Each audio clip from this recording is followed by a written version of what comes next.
అసలు సనా ఎందుకు రాలేదురా భోజనంకి? అది వచ్చింటే అమ్మ ఎంత ఎక్స్ట్రా చేసేది కాదు అసలు.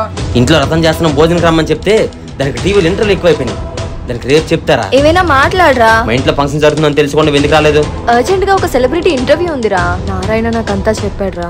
అమ్మ చేసిన దానికి ఐఎమ్ సో సారీ రా. అయినా మీ అమ్మకు డబ్బు ఉందని పొగరే. రే ఏంట్రా అలా మాట్లాడుతావు? కాకపోతే మరి ఏంటి? తను మా అమ్మరా. సరే సరే మనం మ్యారేజ్ ఎప్పుడు చేసుకుందాం చెప్పు. నీకు జాబ్ రావాలి కదరా. రాకపోతే మా అమ్మ ఒప్పుకోదని తెలుసు కదా. నాకు జాబ్ వచ్చాక మా అమ్మ నాన్న ఎంత కట్నం ఇస్తారు కదా మీరు. రే ఈ జనరేషన్ లో కూడా కట్నం ఏంట్రా? మాకు జాబ్ లేకపోతే మీ అమ్మ నాన్న నాకు ఇచ్చి పెళ్లి చేయరు.